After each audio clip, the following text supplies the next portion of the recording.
Many people wonder, after they decide to homeschool, ano nang gagawin ko?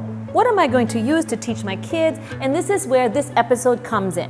It's all about how to choose curriculum and materials for your homeschooling. This is Teach with Joy.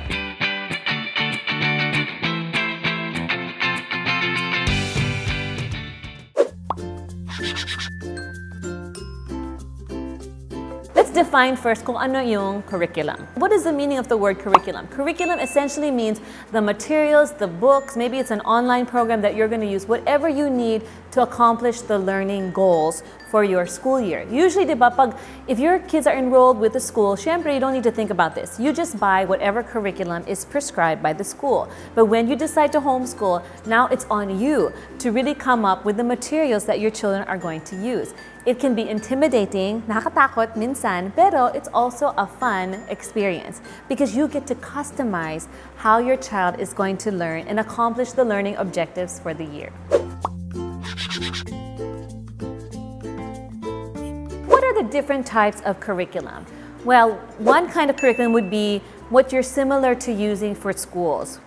Basically books, textbooks, worksheets, that's similar to the conventional school. But there's also something that you can describe as what's like a boxed curriculum, where maybe you have a homeschool friend, maybe you're part of an organization who can help you put together a complete set of materials for all the subject areas, and then hindi mo na kailangan isipin. And then they can help you put together a curriculum for your child. Another option is use online materials, because online materials, they will do the teaching for you, even the assessments, the grading.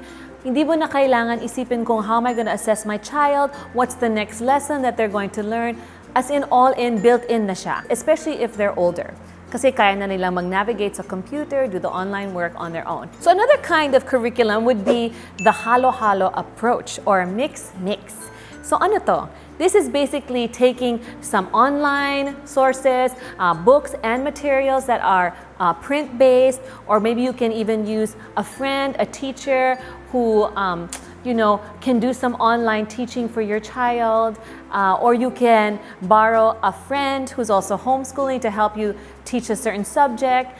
So you can basically mix and match different elements, different materials to put together the content that your child needs to cover for the year. So how do you choose what's best? What's the process? Anong kailangan mong pag-isipin muna? So, number one, what is the age and level of your child? Kasi super importante ito. Kunyari, you have a preschool child and super excited ka mag-homeschool. So you want to get all this material. But what do the children who are preschoolers really need to learn? They don't need to learn that many things yet. And most of the time, they should be playing. So you don't need to have that many curriculum materials that you invest in at that level.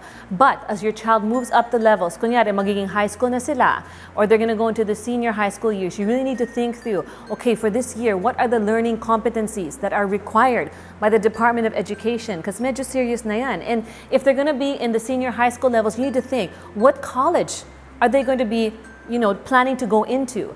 And what would that college be looking for? So that as you think through what they need to cover, you can really put together a program that will look attractive to the college that they want to enroll in or apply to.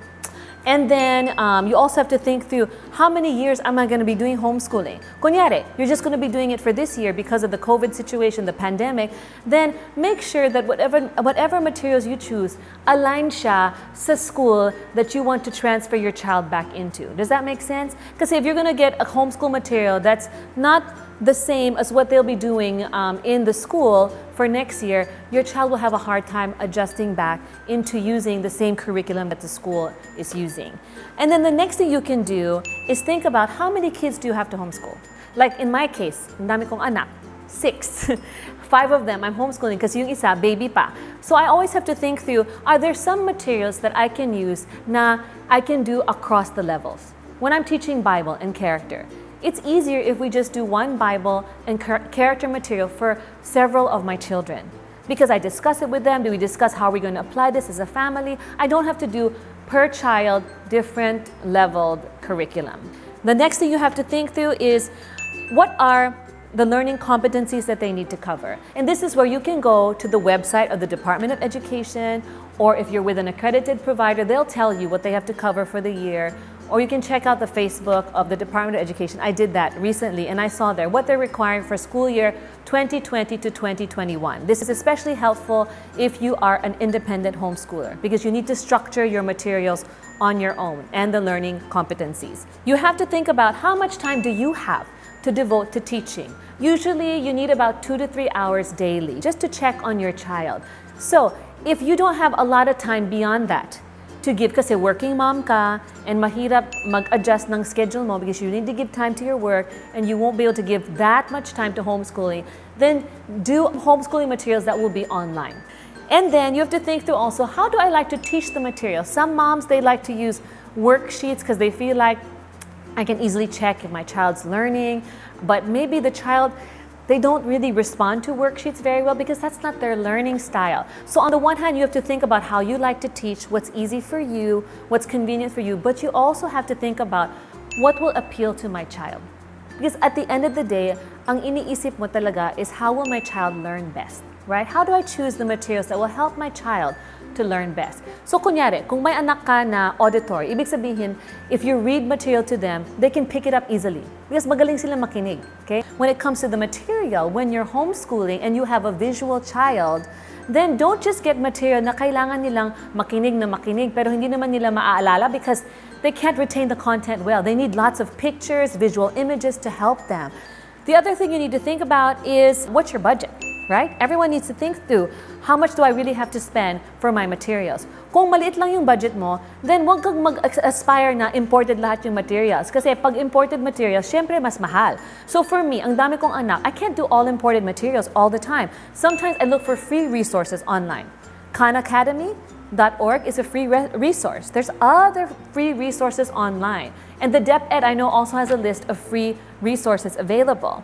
And then you can get a mix of local textbooks and materials and also imported materials for certain subjects. You always have to consider your budget. And you don't always have to think, kasi pag mas mahal, mas maganda, or mas okay. Hindi naman ganyan eh. Because at the end of the day, it's how you teach it as a parent, how you adjust the material to your child. And then, what subjects are you comfortable teaching? What subjects are you confident teaching? Hindi ako masyadong confident sa math. So after grade 5, inisip ko, pinag-pray ko talaga, Lord, help me find a material online for my children. Because I don't want to do them a disservice by getting a really nice print-based material for math, pero hindi ko ma-explain ng maayos. So we have to also be humble as we choose material. We don't have to know everything. We don't have to be the experts at everything. Let's make the curriculum also help us out. The other thing you have to think about is, what are my child's areas of weakness and strength? All our children have different strengths, different weaknesses, diba? Like some of my kids, magaling sila sa math, pero maybe they're not good at spelling. Maybe they're not good at writing a paragraph or writing a short story. So with my son, super galing sila sa math. Pero when it comes to writing, nahihirapan sila. Ako din, nahihirapan ako mag-explain how to write, even though I love to write. So I thought, I need to get a material that will really help them learn how to write well. So I got a program called Institute for Excellence in Writing, which helps them to really construct sentences well, construct paragraphs, construct short stories or essays well, without me having to really be an expert at teaching it to them. Don't forget to also look up reviews by other homeschooling families because there's so many reviews online. For example, before I purchase a material, tinitignan ko muna anong sinasabi ng ibang mga parents tungkol sa material kasi it can look nice, but then usability, pangit. And then whatever you purchase, here's my advice. And this is what I'm going to end with.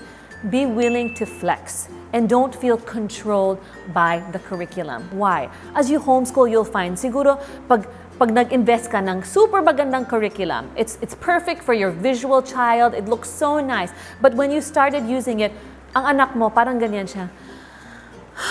This is so boring. So, syempre, ang temptation mo, mainis ka, di ba? Because you're thinking, I totally planned this curriculum, I put it together, pero my child's not excited to use it. So, you know what? Relax. And you can think through now, okay, how can I look at the material, present it in a way that's more engaging for my child? Maybe I need to add a project.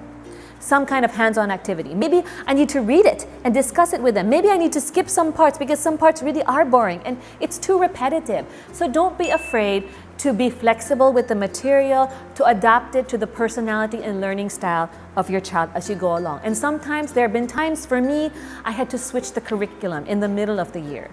And it's okay, right? Because homeschooling is a personalized, customized experience. In James chapter 1, verse 5, nakalagay dito, "But if any of you lacks wisdom, let him ask of God, who gives to all generously and without reproach, and will be given to him." Anong ibig sabihin nito? You know, for me as a mom, when I think about this, when I think about planning my homeschool year, choosing what materials I'm going to get for my kids, I always ask God, Lord, you please give me wisdom.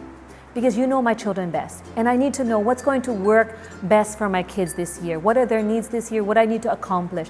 So you help me, Lord. And you know what God says here, right? If you lack wisdom, you ask me. I will willingly give it. So it's the same way in our homeschooling journey. We're going to need His wisdom. Let's not be afraid to ask for it. And that's part of also teaching with joy.